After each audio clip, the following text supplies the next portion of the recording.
sant leen gërëm leen mbokk yi ci ànd beeg teewlu bi rawatina ñu seetaan à travers ITV waaye itam ñi nga xamante ne ñu ngi ñuy déglu à travers iRadio 90.3 nag nuñ koy defee àjjuma bu alxames bu jot ñu amal suñu invité de la rédaction fii ci ITV ñu am mbégte contentement tey jii daal di dalal ki nga xamante ne moo di Mamadou Salif Diallo nekk rek membre bu yor lépp lu jëm ci massification ci mouvement bi di gis-gis Mamadou maa ngi lay nuyu te di rafetlu sa teewaay.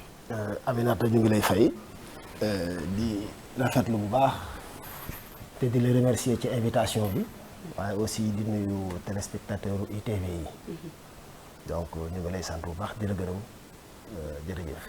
jërëjëf Mamadou Salif Diallo nekk membre bu yor lépp lu jëm ci massification mouvement bi di bokk gis-gis ca Malicounda lu ñu njëkkee rek ci li nga xamante ne moo waral toogaayu tey jii dañu àddu ci mouvement bi nga xamante ne dañu ko samp te li tax ñu jóg ci ak la nga xamante ni moom lañ ci rek bëgg mu indil ñu ci ay leeral Mamadou bëgg nañu rek nga ñëw waxal ñu structuration bi nga xamante ni moo bootu ci mouvement gis-gis.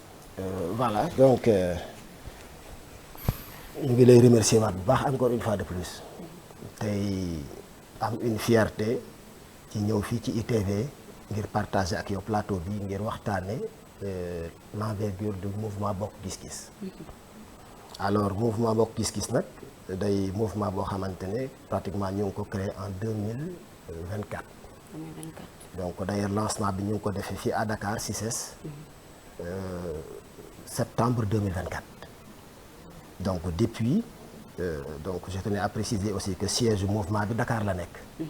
Pourquoi à Dakar? Parce que des mouvements boo xam ne c'est un mouvement national. Et il est présent aussi un peu partout dans la diaspora.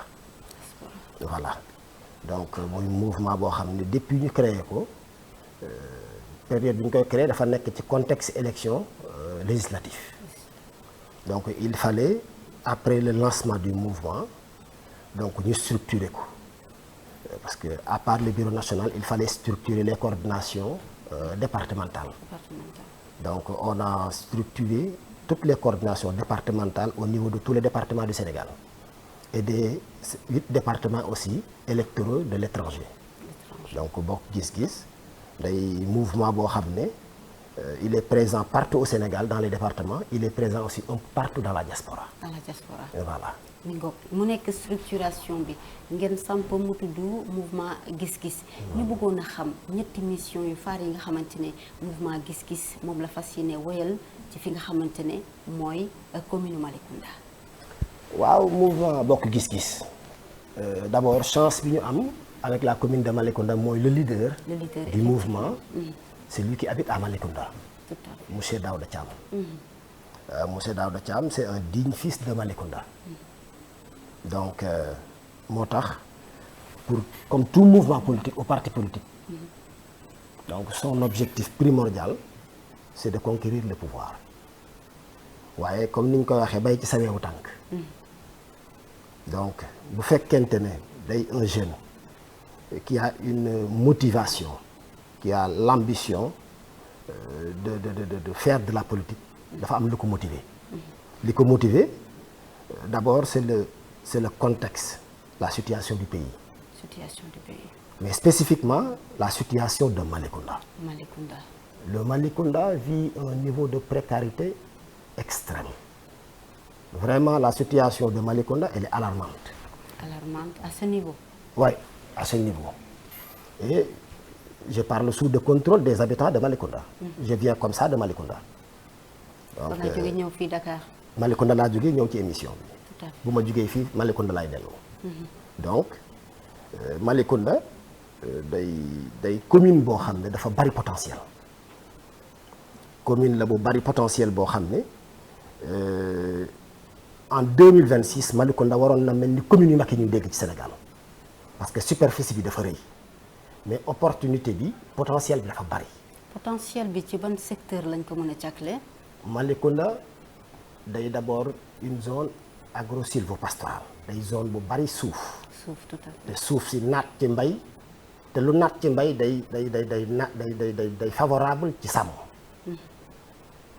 Malicounda day zone boo xam ne li mu jël ci géej gi dans le département de Mbour dafa bari d'ailleurs Malicounda li mu jël ci géej gi moo ëpp sax li la commune de Mbour jël ci géej gi.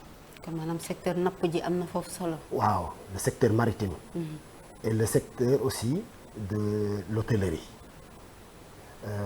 Parce que Malicounda traditionnellement les 2 établissements touristiques. yi nga xam ne ñoo ëppoon doole dans le Mbour à Mbour. était à Malicounda. Malicounda ku xam le domaine de Nianing ku xam tourisme Sénégal xam le domaine de Nianing. ku xam tourisme Sénégal xam le club Aljana. loolu ñaari club yooyu dañ daan absorber lu ëpp 500 employés. 500 employés dans le département boo leen boolee. c'est des établissements touristiques. mais depuis établissement yooyu pratiquement dañu fermé. lan moo waral ñu tëju. waaw loolu manque de transparence bi am ci gestion collectivité territoriale bi ñu féete nii. moo tax tout est flou même à Nianing vous allez là que se situent ces sites concrètement mënuñ la ci wax lu leer. boo interpeller la commune duñ la ci wax lu leer. dañ naan la jaay nañu ko lii lañ lay wax effectivement dafa mel ni dafa dugg ci loxol privé yi. mais bu fekkente ne on a un maire qui a du cran. maire bu am personnalité. maire bu xam la gestion de la collectivité. war na am ay possibilités de manœuvre. yu war a mën a tax établissement yu mel noonu par tous les moyens. mu fexee ba ñu dundalaat ko mais waruñ ko bàyyi mu dee. parce que loolu il y va même de l'intérêt des populations de l'État non de l'État même. parce que Maguette je rappelle notre actuel ancien maire comme je l'appelle il a fait 12 ans avec le régime passé. 12 ans mu ngi diriger commune Malicounda. Maguette mu ngi ci 2e mandat am te mu ngi ci fin de mandat donc Maguette est dans l'APR.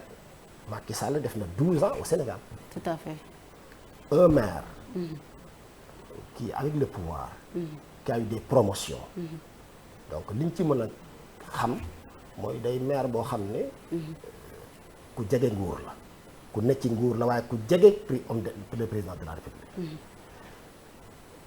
et établissement touristique yu mel noonu di absorber lu toll noonu ci wàllu emploi defe naa ne état sax intérêt nekkul ci mu bàyyi population bi nekk au chômage. Effectivement. donc ça devait être facile ci Maguette moo jege le président de la République. mu xool par quelle manœuvre. accompagner ces promoteurs. ba ñu dundalaat ces établissements touristiques. loolu pour quelqu'un qui se connaît c'est pas un problème. mais li ñu jaaxal mooy on a fait la promotion de Maguette Sène ñun dañoo bokk ci ñi ko fal. li tax ñu fal ko. mooy on n'était pas motivé par la politique vraiment.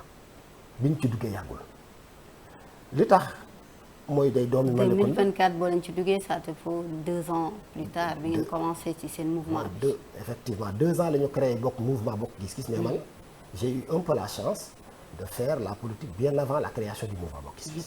léegi yéen mouvement gis-gis ban façon de sensibilisation ngeen di appliquer pour mun a attirer l'attention des populations ci li nga xamante ne tey jii jàpp ngeen ne le maire bi nga xamante ne def na fa fukki at ak ñaar wala lu ko ëpp te moom mënu ko satisfaire yéen seen campagne bi da ngeen di dem porte à porte wala dafa am loo xamante ni moom ngeen teg ba tax na tey jii askan wi jox leen loxo maanaam ci li nga xamante ne wax nga ko ndax boo jàmbatee difficulté yi am Malicounda askan wi gis nañ ko naka ngeen amale seen mobilisation bi. ci ban méthode. waaw loolu day dugg ci cadre stratégie de massification yi nga xam ne moom la ñu déroulé. donc waaye li tax à Malicounda c'est facile. mooy population bi ñoo bëgg changement. ñoo yàgg bëgg changement mais amuñu woon profil bu ñu mën a weccoo ak maire bi fi nekk. parce que quand même ñun daan nekkal di xëccoog ñoom commune bi wax dëgg yàlla moo leen tane. élection municipalité yi passé man j'ai voté Maguette Sène. li tax parce que xam naa ñu doon xëccoog moom commune bi lenn moo doon sama souci pourquoi Maguette nekk 7 ans avec le pouvoir projet yi état am di ko implanter au Sénégal yenn maires yi am cran mën koy capter au profit de leur collectivité pourquoi pas ñun man ça a toujours été mon souci mais aussi muy maire boo xam ne il n'est pas accessible Maguette Sène mën nga koy contacter 2 ans du la recevoir te il était d'abord le directeur du COUD. Effectivement, avant COUD. Il était d'abord le DG de DNTA. DNPA, c'est tout à fait. DNTA la jóge dem COUD. dem COUD te fu mu ci jógee dem feneen. promotion bi ko may mooy dafa gagné élection. élection boobu li tax mu gagné ko. du lu mu defal Malicounda mais ba léegi Malicounda gëm nañu ne. peut-être dafa amagul occasion. donc nañ ko jàppalewaat parce que Macky Sall on savait tous que moom pour mu mën a def sa promotion il faut que nga gagné sa base. sa base dafa koy sax daan wax. effectivement. ku ci mënta gagné sa base boo xëyee ñu dàq la bu mu la jaaxal. donc Malicounda xam nañ ne ñu jàppale Maguette Sène comme mu ngi ci nguur. mën na ko may mu am possibilité yoo xamante ne. projet yu état am ni koy capté di ko yóbbu ci seeni collectivité ñun ñu mën ci bénéficier bi setaay jii xam nañ ne deful ci Malicounda dara mais ba léegi moo tane ñu fi ne te nit du soxor aussi. moi je suis pas intéressé pour être maire. bari na ci ay kilifa yu nekk ci commune bi il n'était pas intéressé. parce que quand même dafa xaw a métti faire de la politique. yombul. waaw surtout bu fekkee da nga bëgg a indi sa touche bu particulière loolu dinaa ci ñëw waaye li ma bëgg a wax ci stratégie de massification bi ñu adopté pour le Malicounda. li tax mu simple ci ñun. mooy ndekete daa tombé commune bi yàgg nañoo bëgg. changement mais amuñu possibilité. fii mu ne man ci président Daouda Thiam laa gis Malicounda ñu épouser son profil épouser sa vision. épouser ses ambitions. c'est-à-dire su ma la déggee askanu ji seen jëmu jóg bopp ñoom ñoo bëggal seen président Daouda Thiam muy jigéen ñi muy jeunesse bi surtout les femmes et la jeunesse les deux couches les plus vulnérables. parce que elles sont laissées à elles-mêmes jigéen ñi à Malicounda. dañ leen inscrire ci benn système d'arnaque bu ñu organiser boo xam ne. ñu koy wooye je sais pas des avec xam nga fekk 200 femmes may leen 3 millions. 3 millions tur la bu dee da nga leen ko may sax bàyyi leen ak seen bopp may la toujours lu baax la. est-ce que yéen seen mouvement bi jot ngeen def ay comme vraiment bu fekkente ne déjà nit ñi approuvé nañu candidature ki nga xam ne mooy seen njiit leader di Daouda Thiam faral ngeen di def ay formation pour jigéen ñi lu jëm ci entrepreneuriat jàppale emploi des jeunes aussi parce que bu fekkente ne Daouda Thiam moom askan wi ñoo ko bëggal boppam xëy na am na. lu mu teg loo xamante ne aussi yittal na lool la population de Malicounda ba tax na vraiment ñu bootu ko ñu bëggoon rek nga ñëwal ñu un tout petit peu ci yenn ci activité ak li nga xam ne vraiment moo gën a motiver la population de Malicounda. waaw ci loolu laa doon ñëw xam nga li motiver la population de Malicounda. mooy le niveau de précarité bi ñuy dund. nit ñi dañoo sonn. Malicounda day commune bu ne ci biir Mbour. nekk commune bi gën a accessible ci Mbour. parce que day commune bu am 2 sorties ci péage bi. Sindia benn la am campement Ngexox benn la am. Mbour pour nga dem Mbour boo wàccee ci péage bi Malicounda ngay jaar. foofu ngay jaar nga wàcc Malicounda Bambara comme nga wàcc Kër Balla. donc commune bu am accessibilité boobu nekk au cœur de Mbour. si vous venez à Malicounda ngay dégg ci biir Malicounda am ay villages yoo xam ne pour ñu dem Mbour. dañuy mel ni nga jógee Sokone di ñëw Mbour. horaire la ñuy xaar. bu la horaire bi jiitoo bu la rawee.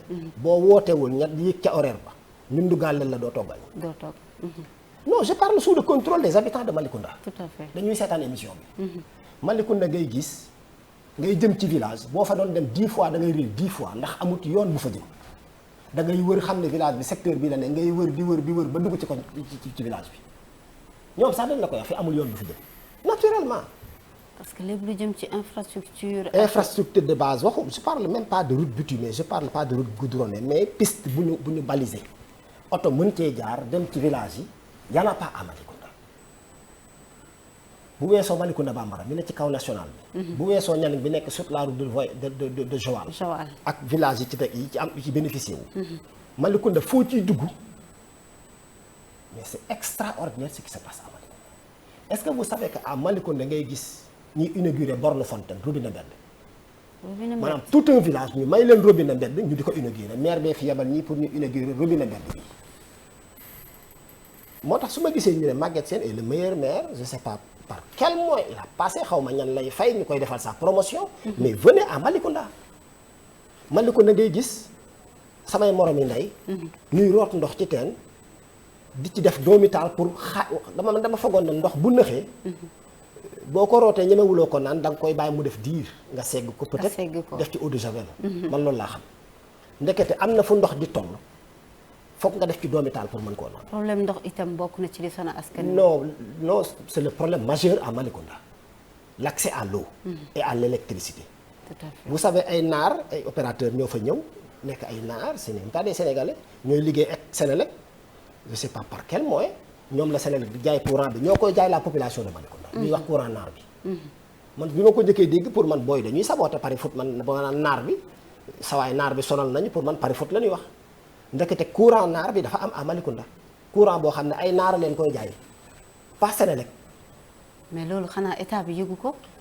mais loolu moo jaaxal population bi Maguette Sène a été avec le pouvoir passé 12 ans nga nekk ak un pouvoir occupé des directions mais mënoo sax bénéficier wu ci ay programme OFOR mënoo bénéficier wu ci ay programme ANER pour l'extension électrique rurale mais loolu c'est inadmissible. c'est inadmissible ci 12 ans nga yore benn commune. nekk ak parti au pouvoir. parti au pouvoir donc bu loolu weesoo bu ñëwee ci jafe-jafe yi nga xamante ne vraiment jot nga ko fi wax ci li nga xam ne waa Malicounda ndax ndox courant ak lu jëm ci yoon bu baax askan wi buñ ko ñàkkee rek seen nekkin du loo xam ne dina leen gënal bari na nag parti politique ni ma koy waxee comme mouvement ngeen nekk ku ne rek booy falu wala boo bëggee askan wi taxawu la dafa am ay kàddu yu ñu yëkkati donte sax nag mën nga wax li nga xam ne askan wi loolu la ñu dund mais dañuy faral di gis en général bés bu nga xamante ne tey jii fal nañ leen ci fi nga xam ne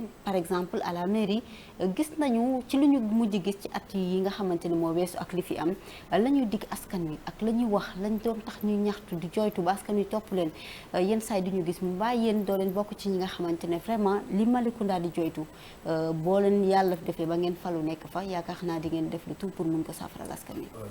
waaw sa question bi moom jar na ma remercier la ndax c'est le problème majeur. tout à fait.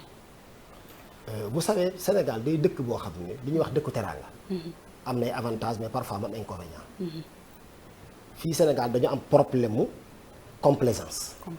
man boo doon sama sœur. des promesses tenues yoo xamante ne vraiment. avant promesse tenue.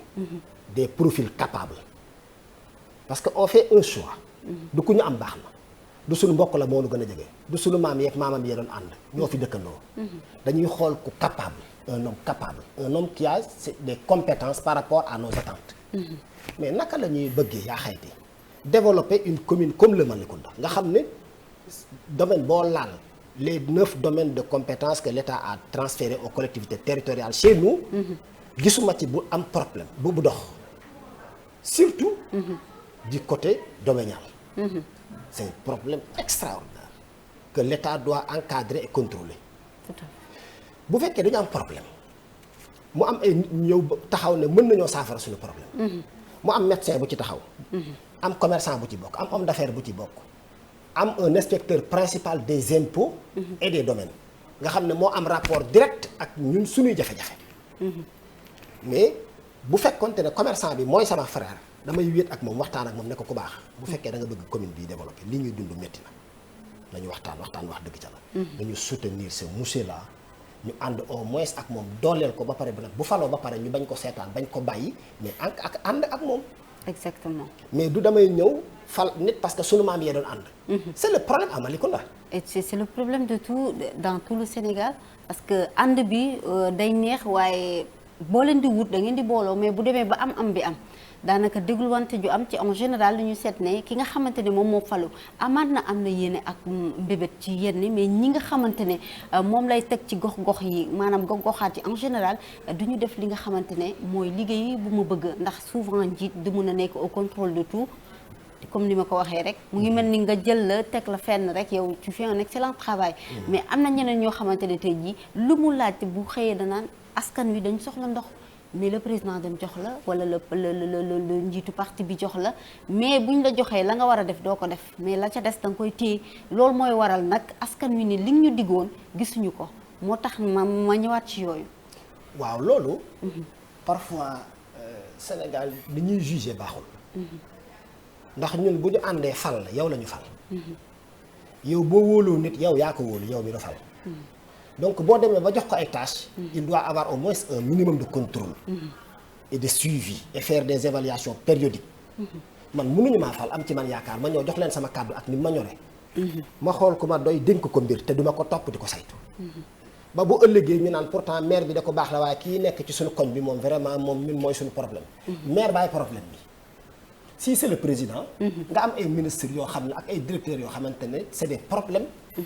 ils sont incompétents li ñu leen di taxer dafa c'est mais loolu ça peut faire l'objet d'une vérification. war a woon sax xaar loolu. tout à fait. en fait parfois dañuy jaxase.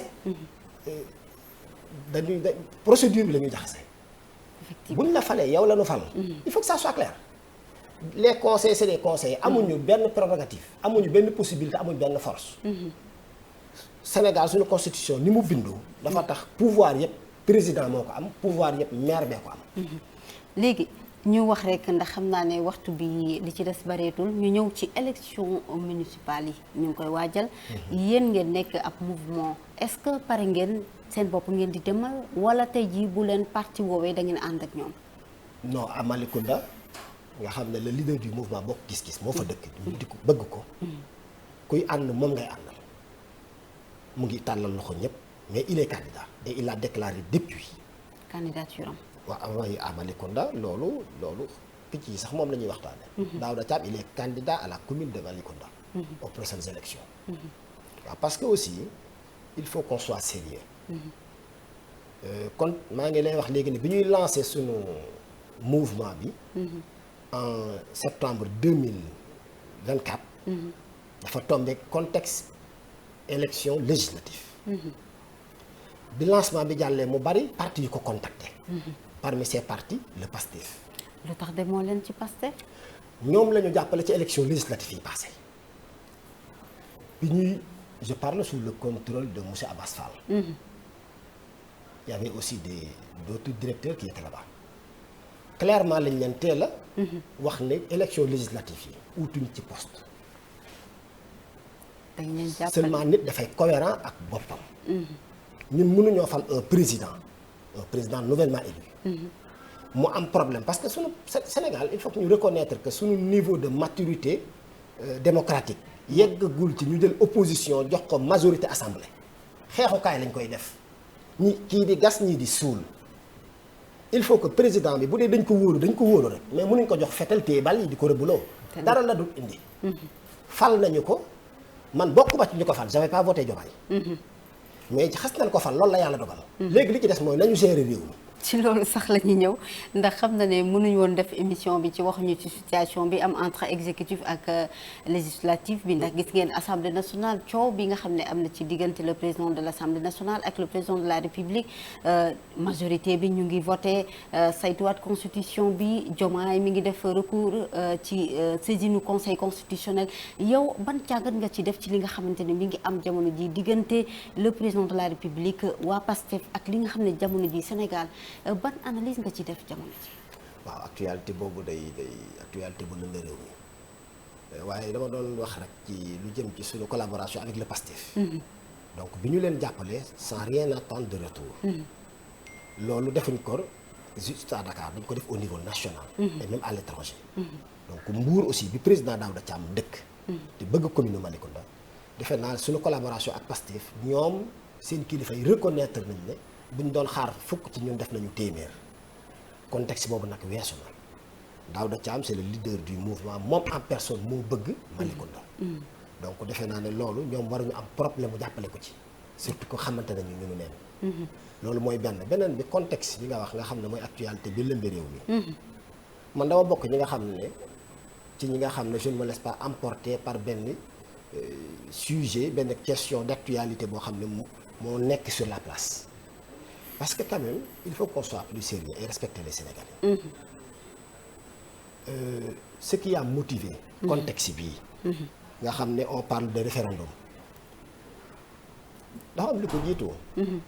L'actuel président de l'Assemblée a été pendant 2 ans le premier ministre du pays. Et cette question n'a jamais été à l'ordre du jour. Tout à fait. waaw non xam nga ñun kenn daf ñu dul yóbbaale ku bëgg a sol say daal solal nga dem. boo paree fi ñuy bàyyi. boo waxee ba wërit ñun ñu déglu la sereinement. te xam ne Sénégal il faut que ñu tal nit ñi gis nga nit ñi waroon nañoo tal leneen. lu dul yenn question yi nga xam ne day mel ni ay contre-feu la. réew mi daa métti wala ñu nekk ci ay calcul politique ñu bëgg ko laytaayee benn sujet boo xam ne day mel ni lu sérieux fekk rien n'est sérieux. En tout cas askan wi jàpp nañ ne wàllum politique la ndax situation bi ci réew mi war nañu weesu ci li nga xamante ne. effectivement moom nekk di gis. bopp bi ba ci génn gi lépp stratégie politique la parce que xam nga référendum. pour mu sérieux d'habitude. Sénégal li mu xam mooy président de la République moo ko daan porté ou bien le peuple. mais pour le Parlement c'est une première ñu porter référendum.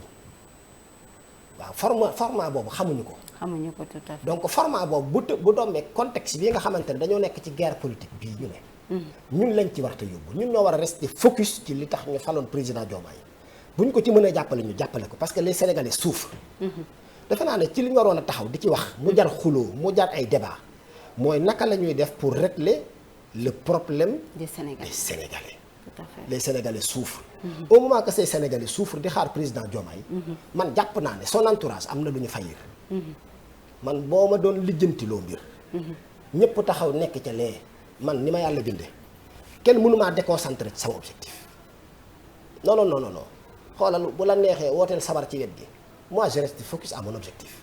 Exactement. waroon nañ ko xamal ne ko li tax ñu fal la c'est pour éradiquer de cette population là. notre stress. Sénégalais yi dañoo sonn.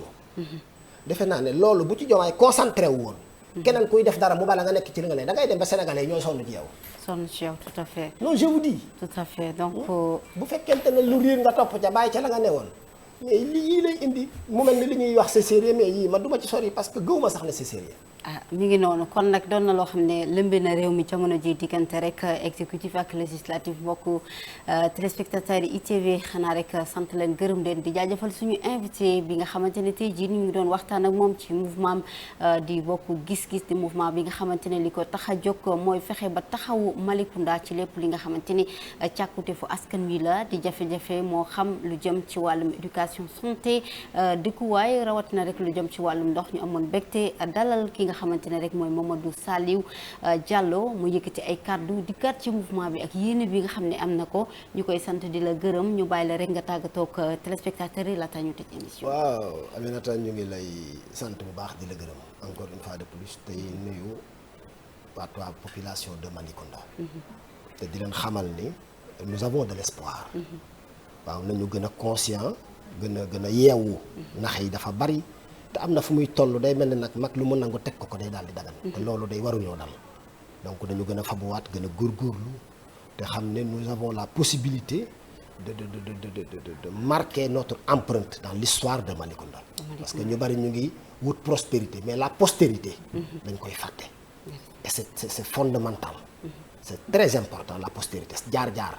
ñun gannaaw ba Malicounda dee sunu ndey amuñu ko dul Malicounda nekk giñ fa nekk. ñu ñuy jiiñ ay kilifa ci réew mi ndekete fa ñu dëkk nit ñi li ñuy dund rus naa ko nettali fii loolu amul sens day mel ni suñu kilifteef gi sax tekkiwut lu bari. donc loolu daal moo tax ñu ngi woo kilifa yi nekk ci Malicounda yépp ngir ñu ànd joxante loxo te soppi xar kanamu Malicounda jërë ngeen jëf. jaajëfal ko bu baax a baax jaajëfal équipe technique yi nga xamante ne ñoo nekkoon ci xarale bi rek ngir émission bi jaar yoon santat leen gërëm leen di leen jox dig daje ni ki beneenu alxamis fii ci ITV ak iRadio lii di émission invité de la rédaction jërë ngeen jëf ñu yendoog jàmm.